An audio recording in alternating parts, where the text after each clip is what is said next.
ever seen you actually was September the 12th on the Invicta fight, and you were fighting against Rachel Ostovich. I think that's how you say her name. And I'd sitting through most of the card. We had actually interviewed Megan Anderson for our show, and so I was watching that, and she fought, and I kept watching, and then I saw your fight, and it definitely stood out.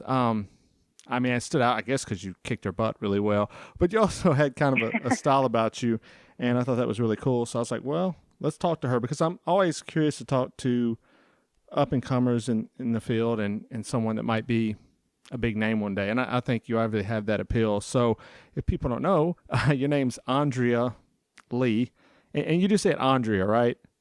Fine. Everybody calls me, it's Andrea, actually. Andrea. Andrea's fine, too.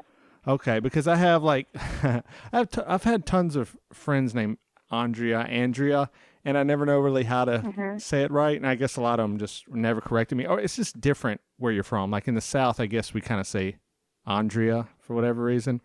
But okay, cool. Yeah. Well, fantastic. Well, there we go. Andrea then. Andrea. Okay. Yeah. Gotcha. Cool. All right. So, where are you from then originally? Texas. Okay. So you're definitely a southern. Well, I guess that's kind of the southern part of the U.S., right? Oh, yeah. It's definitely done. It's definitely south. That's interesting. I actually talked to another fighter, and he was actually from Fort Hood, Texas. So I guess there's something going on in Texas. What part of Texas are you from? I'm from Atlanta, Texas. It's I don't know if you ever heard of Texarkana.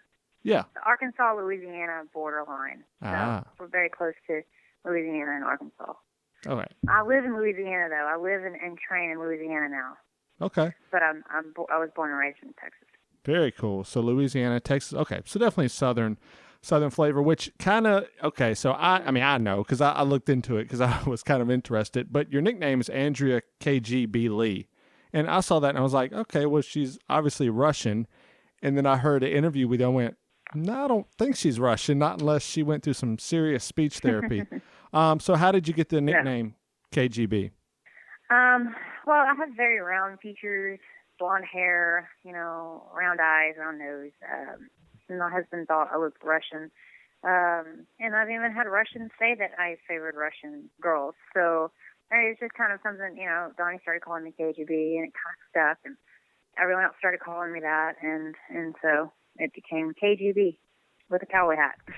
I know that's another thing that kind of stands out. That's very cool. I love I grew up during the Cold War, so I wasn't supposed to like Russia. But I've always liked the design of the Russian kind of symbol, and I even got a shirt. The sickle and hammer? Yeah, I love that. It's just, I love the font they use. I like everything about it. So, I know it's. I like it too. I think it's pretty badass kind of looking. Yeah. I don't know. For sure. Okay, so you grew up in Texas, and so were you fighting much? So what was your childhood like? I'm always curious because, when I grew up, I'm a little bit older than you, but when I grew up, fighting really wasn't an option. I guess boxing was more of an option, but even then, that wasn't really, they didn't have boxing in schools or anything like that. So when did you, were you a fighter as a child? Were you athletic as a child? What was your childhood like? I wasn't a fighter as a child, but I was always athletic and a tomboy. I think most girls that become fighters probably were tomboys at one point in time in their life. But I've always been interested in martial arts and, kickboxing and karate or just anything that was, I've always loved contact sports and, watching the movies and stuff with, Bruce Lee, all the karate, Jackie Chan, Jet Li, and even, Dragon Ball Z, just stuff like that. That, has always had me interested in martial arts. And I really didn't have the opportunity where I lived to do anything like that. So when I moved to Louisiana, Shreveport, Louisiana, after I graduated high school, I found a gym. And, I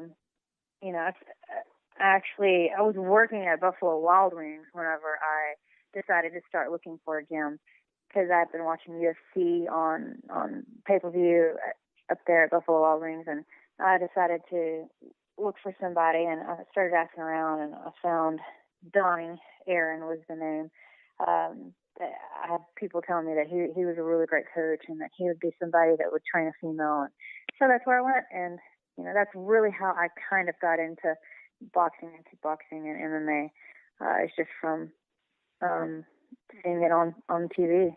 So to recap that, you pretty much were just kind of interested in it. You worked at Buffalo Wild Wings, big plug for them, for all upcoming waitresses that want to be fighters. Saw the fight, started training, and now you're doing it. That's pretty crazy. Mm-hmm. I guess if you hear it, obviously you must not think it's that crazy, because I think you're, from what I read, you're a very accomplished fighter. You've won like tournaments, championships, things like that, mm-hmm. right? Okay. Yes, sir. Kickboxing, Muay Thai tournament, and boxing. Wow. I didn't start out as a child. Like I guess like you thought that I might have. I've only been doing this almost 6 years, and I wish that I could have started earlier. But like I said, I just didn't have that opportunity as a child.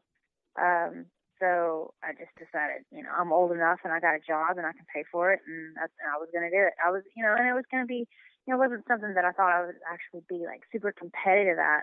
I've always been competitive, but I have never believed in myself to be able to go this far. And once I started training with Donnie, and then I had a couple of boxing matches and went to National Golden Gloves and competed, and then things started taking off and getting more and more serious, and I just kept on competing, and the better I got, the more and more I loved it, the more I won, and it just took off. So wow, like 6 years. I think you're doing pretty good for 6 years. That's pretty fantastic. Like who was big when you started watching UFC? Like who are some of your favorite UFC fighters? When I first started watching it, yeah, I didn't really know much about it. Obviously, I didn't know any of the big names. I think I watched BJ Penn. I don't remember who he fought, but I really liked BJ Penn for the longest. And of course, and I loved Cyborg and Gina Carano. Like when I started, I think that it was like right when Gina Carano and Cyborg had their fight, and that was the end of Gina Carano after that. so I was like, oh, Cyborg is a beast. I want to be like that. I want to be like her. Nice. And so she was really kind of the one that I wanted to, I want her aggressive style. I would like to finish girls the way that she does. So, speaking of Cyborg, we've obviously, there's no way you can talk to any female MMA fighter without talking about Ronda Rousey, it seems. A, do you think that fight is going to ever happen? And B, do you think Cyborg has a chance to, end Rousey's streak of being undefeated pretty much? I do think that Cyborg has the opportunity, or has a chance to end her streak. Cyborg is really, really tough for anybody, and especially, I know Ronda's a tough girl.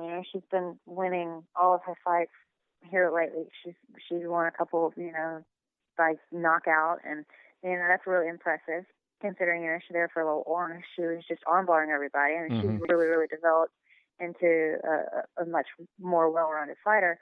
I just think that Cyborg is so overwhelming. I don't know if there's some there's so many girls that have been just clipped one time in the first 10 seconds, by Cyborg, and that was it. You just got to get hit once by her, and that changes the entire game. Right. So yeah, I think that if Ronda can go in there without getting hit in those first 30 seconds and maybe clinch up with her and take her down, I think that she would have a much better opportunity at winning against Cyborg. But I don't think she should. She definitely needs to keep it standing. Right. Yeah. I'd be curious to see if it happens. It's obviously going to make a ton of money for everyone involved. If it happens, yeah. Yes. We'll see. I will hope it happens. That's just, it's kind of like, the Mayweather-Pacquiao fight. Everybody wanted to see that for ever, and then finally it happened, and it was boring. But I don't think this is going to be boring. I think that it's going to be quick either way you look at it. Either Ronda's going to finish it quickly, or Cyborg is going to finish it quickly. Right. Well, I guess the fear is I was thinking Mayweather-Pacquiao when you said it, but the fear is maybe it goes on way down the road, and then, like you said, just they're not at their peak anymore, and it doesn't matter. You know, I think that was the big thing with Mayweather, Pacquiao. They were just a couple years past when it would have been really good. So, you know, it happens.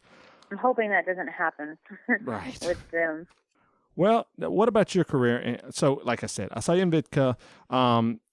You were awesome. Like I said, I mean, that's one of the better MMA fights I've seen in a while. I mean, I'm talking man, woman, anything. I mean, you just had, I mean, the girl you were pounding, I mean, she was taking some abuse, and I was like, well, yeah. And I think you ended up, she submitted it with like a second left. Is that right? Did she tap out with this 2 second seconds. left? Okay, 2 seconds left. That's right. Fantastic. Well, I mean, you know. So tell me about where you're at right now. Are you ranked at this point? Like, what's your goal in the next couple of years? I mean, obviously everybody wants to compete for a championship, I would imagine, but is that like a goal in the next couple of years for you?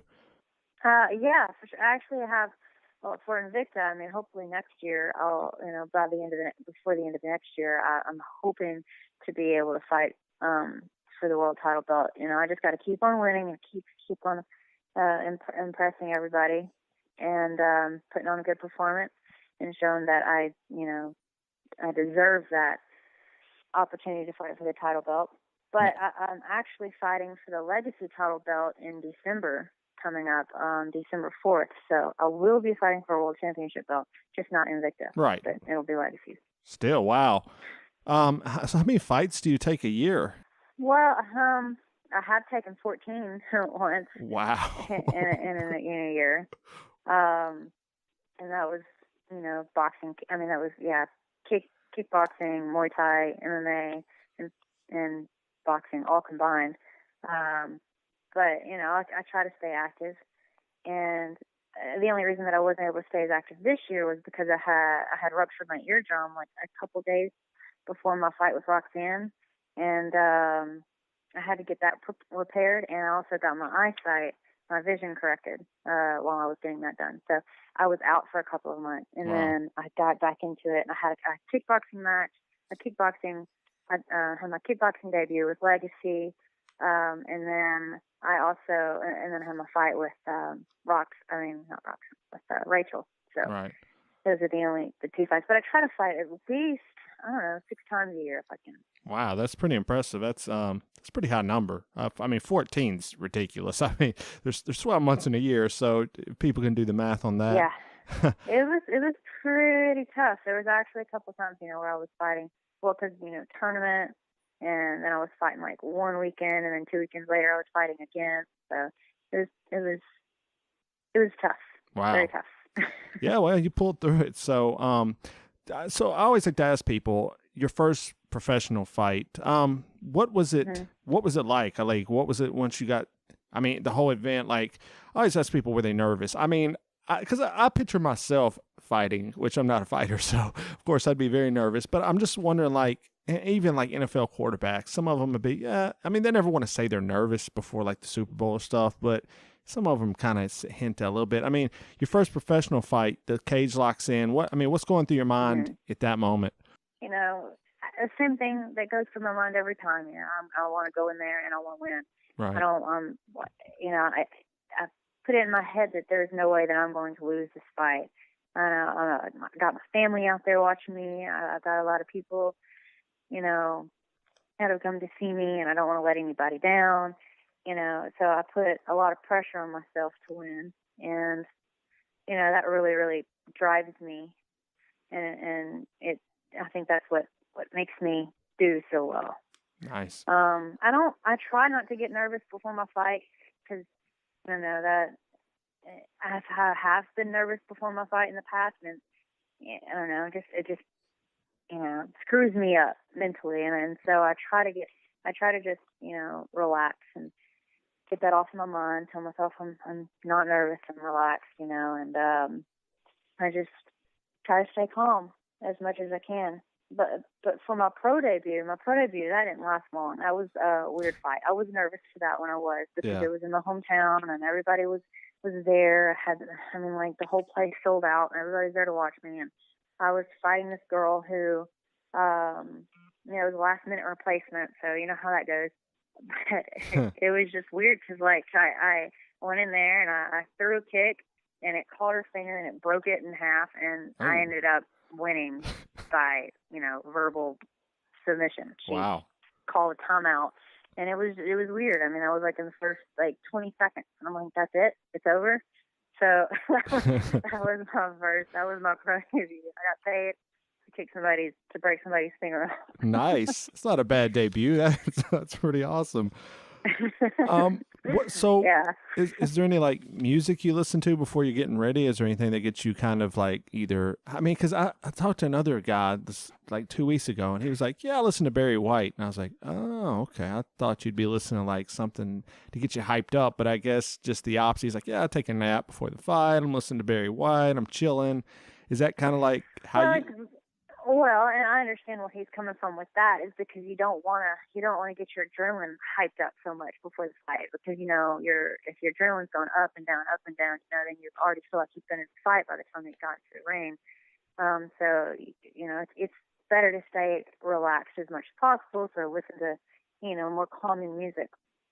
I actually try to take a nap before my fight if I can. I try to relax and just clear my head, breathe, and sit back and take a nap if I can. I'm thinking about my fight and relaxing, and I do. I've taken many naps before my fights, and it really, really helps me out a lot because it takes my mind off of everything, and I stay calm, and I'm able to keep my adrenaline down. So whenever I get in the cage, I'm fresh and I'm ready to go.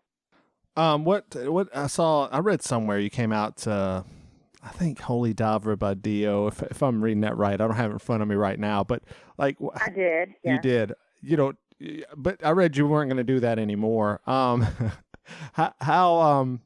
love music. So to me, I just would think like, what's the song I'm going to come out to? How much thought do fighters, or do you specifically, I guess you can't answer all fighters, but how much thought do you put into your intro song? Well, it's funny. I mean, like I have, me and my husband, we agree on, things together.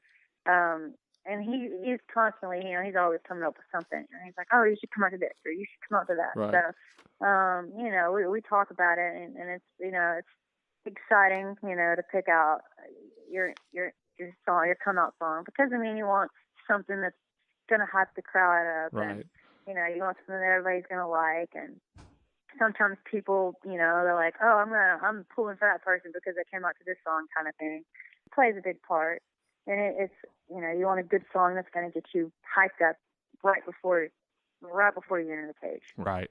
So we do put a lot of thought into it. Very nice. So you mentioned your husband. So your husband is your coach, right?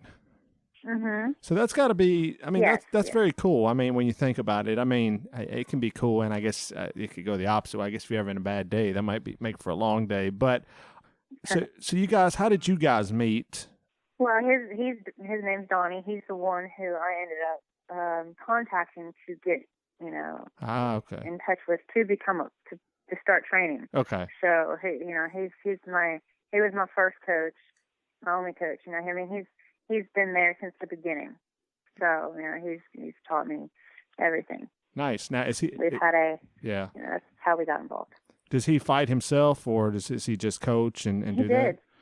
He did. He's a world champion kickboxer. And, wow. He is an amazing, accomplished fighter. He just, things happened and he wasn't able to get, after he won his world title, things had happened and he wasn't able to pursue his career the way that he had hoped and dreamed. So now he helps me, and he's gotten me to where I am. I wouldn't be here if it wasn't for him. Nice. Well, it's nice to have a champion in your corner, helping you out, helping you train you, and then just being part of your life. I'm sure that's very important. So when we talk about the image that female fighters have to put up and maintain I notice when Invicta especially, there's a certain kind of like people get dressed up for the fight. They do little characters and things like that. How important is it to you as a female? Like when I look at the future of your company, like people like you and like Megan Anderson, I could see like people really getting invested in you guys because you have character and you've got a certain look and whether people want to say or not, you're both attractive females, so that kind of helps as well. I mean, is that something you kind of have looked at and addressed? Like, we're going to really have to, especially in this like social media age where everything's kind of an image and a brand and things like that. And I definitely love your image and your brand. It's fantastic. But have you thought about that? Like, is that a big deal of the fighting as well? Is that the marketing just is something you and your husband also address as well? I mean, it's extremely important.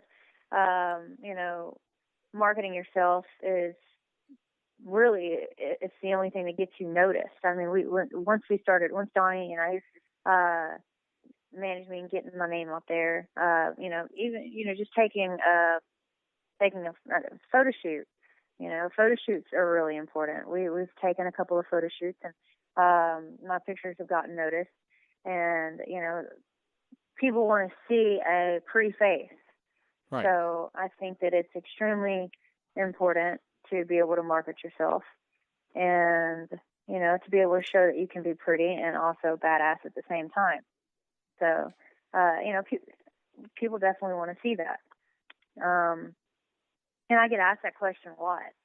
I think that once I started marketing myself the way that we have been, that I have started to be more noticed now than I have been ever noticed. Sorry if that makes any sense. You know? No, what I'm yeah, saying? for sure, yeah. I can't remember. Nobody knew my name. Right. And then I had a photo shoot. I took some pictures with all of my belts, all of my Muay Thai belts, my kickboxing title belts, my Muay Thai world title belts, my MMA title belt. We got all the belts together, and we took some pretty, they were risque, they were sexy pictures. They were sexy, Yeah. We took those pictures, and then, as soon as we got them posted online, and it was like May was like, reposting it and retweeting it, and then writing articles about me, and then I was getting like, hit up from all these other like bloggers, and my pictures were just like blowing up, and I'm like, whoa, man, I didn't realize it was that important. Right. I had no idea, but once I had that photo shoot and those pictures got out there, and I was really just doing it for myself. I didn't realize that what an impact it would actually make until after I had that photo shoot. So I think it really, really is important to market yourself and to have photo shoots. Right. You don't have to like go and take nudie pictures or anything like that. I'm not saying that. Right. I'm just saying show a sexy side of you. Right. I mean, yeah, and it's something like when you think of, like I said, of all the people that are kind of successful, it's kind of like I know people, men do it, but I don't think we talk about it as much with men. I think it's more talked about with women. I mean, ESPN has an entire issue called the body issue, where it's, pictures of guys and girls, showing off how they look. So, I mean, it's just with women. I think it's more, because of the history of women, I think it's brought up more. With men, I think it's just kind of done, and no one really talks about it. No one's going to say, hey, you're a good looking guy, whatever. So it's kind of, at least, it's part of, it's part of how it goes along and everything. So, that being said, though, so you put that image out. I'm always curious to know, like, have you had any like weirdo fans yet? Like weirdo fans? Yeah, like creeper fans. I mean, they're out there. Right. I've had some. Right. Sure. I still try to be nice to everybody. Yes. But yes, they are pretty common. Right. My favorite story is I was listening to another podcast, and he was interviewing an actress, and she said some guy had sent her like a $25,000 like diamond ring or something. I was like, whoa. And so she said she threw it away in the trash. And I was like, oh my God. What? Yeah. So, I mean, she makes millions of dollars. So I guess it'd be like us getting me getting like a $25 ring or something, but still, I know it's out there, and it's got to always, like, I go to conventions, and it's always in my head too, that people, I guess you just have to deal with it. So I mean, I wouldn't be throwing no $20 ring away. No, for sure. No, I would keep that for sure. Even if I was going to sell it. How rich I am. Right. But I think her thing was she didn't want him to think like she was interested by keeping the ring or something. So I don't know.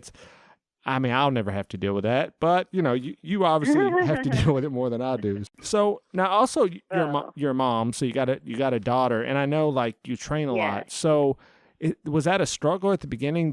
Is it ever become a struggle, especially once you had your daughter? I mean, I have 2 boys myself, so I understand like parenthood and all that. But was it ever like super tough to know that you were going to be training a lot, and maybe? I'm not saying you're not going to be there for your daughter, but sometimes with your fights and training and things like that. It feels that way. Right. Not as much time as you want. Yeah. How'd you kind of adjust to that and deal with it? And was there any point where you had like It's hard.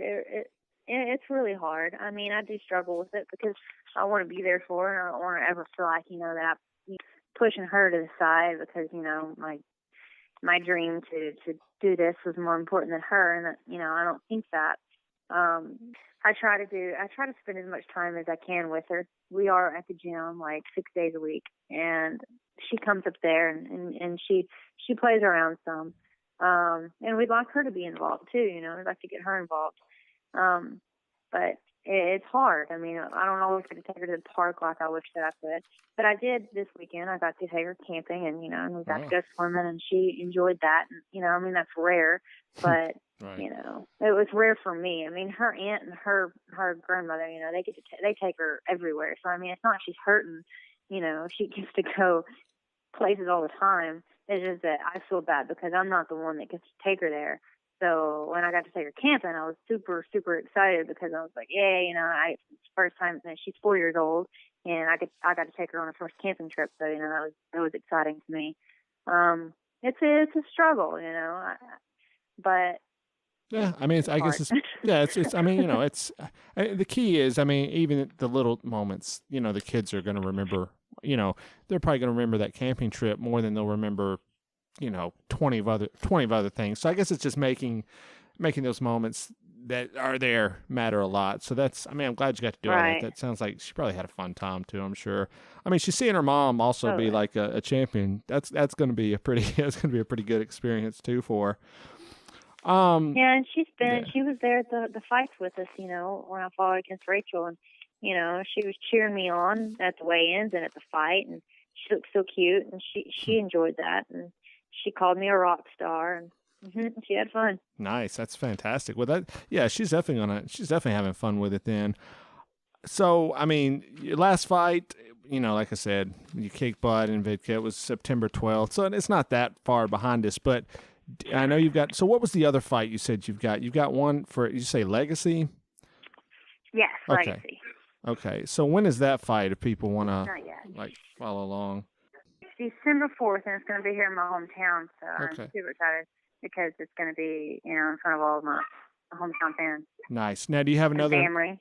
Do you have another Invicta fight lined up yet, or is that still something in the works? I'm hoping to be on the next Invicta card. Well, I think the one in Vegas. I know that they have one in November. I'm hoping to be the one. I think they're having one in January, and I think I may be on that one. I don't know yet, but that's the one I'm trying to get on.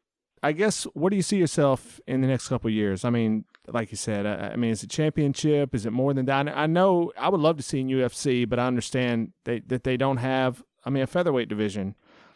Well, the next couple of years, hope to be the Invicta World Champion, and hopefully I'm 2 or 3 time Invicta World Champion by then. There you go. I want to get it and I want to keep it. And I hope that I am a really, really successful fighter by then.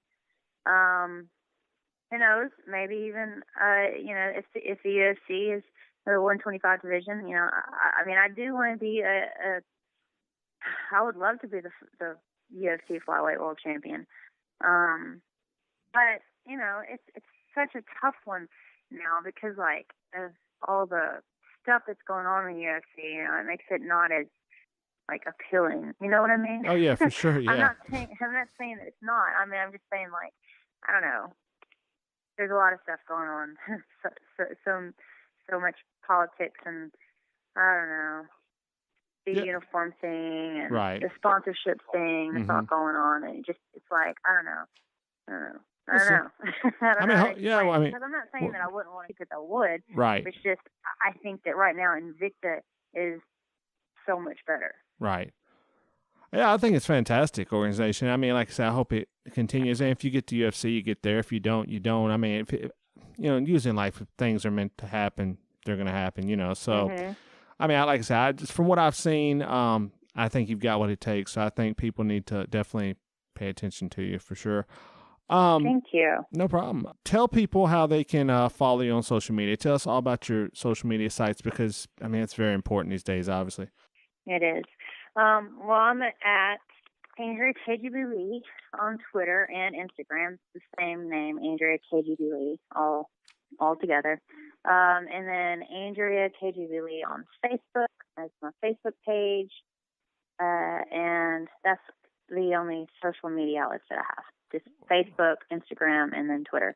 And it's all Andrea KGB Lee. That's all you need. Do you have like a website? Are you going to be selling shirts or anything in the future? Do you have one now? I don't have a website yet to sell shirts. So I just have everybody contacting me personally. Okay. So if people want a shirt, I mean, like I said, the logo I saw on the fight was awesome. So I definitely, I got to get in touch with you then to order one of those shirts from you. But yeah, you should get that going because you can make a lot of money on it. So, well, I mean, I will definitely, I personally will be following your fights. And I'm sure everybody that listens to this will get involved with you as well. So I hope you do great. Let me know how it's going. I'll stay in touch with you about the fights coming up, and I'm ready to see you again in Invicta, and hopefully you do great. Thank you so much. I really appreciate all that. All right. And thank you for having patience with me, on getting the interview together. And I'm glad that we got to do it tonight. No problem. And hopefully when you win that championship, I'll talk to you again, and we'll see what life is like as a champion. So how about that? Certainly. Yeah, I would love that. Thank you.